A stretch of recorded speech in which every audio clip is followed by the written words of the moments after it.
Bati, ito po yung lagay ng detergent, ma'am. Dito yung sa pre-wash, ma'am. Kung isaselect mo yung pre-wash dito. Pero kung hindi, ma'am, dito yung main wash, Fabcon dito. Sa paglalagay ng detergent, nakadepende na po yun sa inyo. Bale, ito po yung power button. Once na nag-power on po, select po muna kayo ng pinaka-program. Yung pinaka-process niya po, wash to steam po. Wash, rinse, steam. Balitin, cotton po, ito po yung mga normal wash. Cotton plus po, para po yun sa malalaki. Turbo wash 39. Within 39 minutes po tapos na. Pero hindi mo siya pwede i-maximize po ng 12 kilos. 4 kilos lang po siya. Mixed fabric po, halong klase ng tela. Easy care po, para po yun sa maninipis na tela. Mga undergarment po, pwede po dito. Allergy care po, automatic po siya. Meron po siyang steam function. Nakakatanggal siya ng allergen. Steam refresh po, kung mapapansin niyo yung program po dito, wala pong ilaw. Bali, mainit na usok lang po siya na nakakatanggal ng mga bacteria po, odor dun sa pinakalalagay niya. Delegates po, para po yan sa mga school uniform, pang office po. Hand or wool, mahimulmul na tela. Speed 14 po, within 14 minutes tapos na po siya, pero hindi niyo po siya i-maximize ng 12 kilos or 7 kilos. Isang kilo lang po, isang pares ng damit. Let's say po, naka-cotton po kayo, natapos po yung pinaka-process niya. Gusto mo dry lang po, ito lang po. Bali, 100% niya po yun.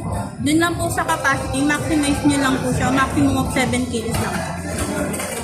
Wash to dry po, 7 kilos lang po yung advisable dito na ilalagay. Tab din po, set limit po yung washing to. Once a month po lang ito ginagawa. Nililinis yung loob ng tab. Wala pong ilalagay dito. Tubig lang, continuous water lang. Yung damage cycle po, yung ibang program, pwede nyo ba po siya ma-download using application na ThinQ app. Like yung mga jeans, feedwear po. Doon nyo po siya ma-select. Bali mula cotton hanggang damage cycle, complete cycle naman na po yan. Pero kung gusto nyo po i-customize, meron po kayo i-adjust. Katulad ng steam po, gusto nyo lagyan ng sa cotton may steam function po. Pwede naman po yun. Or kaya naman po yung pre-wash, yung may unang banlaw. I-hold nyo lang po. Yung icon na to, ma'am, para sa pre-wash, pwede na po kayo maglagay ng detergent. Bali detergent po sa pre-wash, main wash, then Fabcon. Turbo wash po. Kapag turbo wash naman po, mas papabilisin niya po yung pinakapaglalaba. Yung mga excess na dumi, matatanggal niya pa po. Sa ilalim po ng turbo wash, rinse plus po. Add lang kayo ng banlaw dito, ma'am. Mag-add po siya ng banlaw. Tapos po, kung cotton, gusto mo na rin siya i-direction ng dry, pwede po yun. Tapos, delayan po, kung i-delay nyo po yung paglalaban nyo ng 3 hours to 18 hours po. Minimum of 3 hours po. Let's say po, sinelect nyo po ng 7 hours. After 7 hours po, dun pa lang siya mag-start ng paglalaba. Add item po. Kung nag-start na po kayo ng paglalaba, may nakalimutan pa po kayong isama dun sa pinakalabahin nyo, pwede pa po kayo mag-add. Touch nyo lang po ito, hintayin lang po mag-unlock bago nyo po siya buksan. Once na nailagay nyo na po yung pinakadadagdag nyo, start nyo lang po. Kung i-adjust nyo din po yung temperature po up to 95 degrees, then sa spin po from 400 to 1,400 RPM. Lagi nyo lang po siya i-start.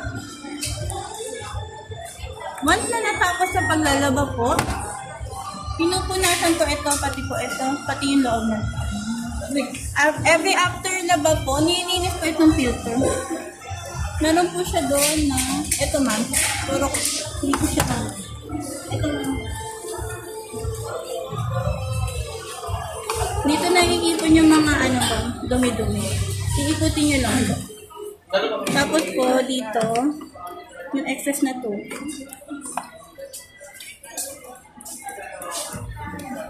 Open nyo lang po ito. Tapos bababa nyo lang. Parang ito sa akin. Yun lang. May tubod pa yun?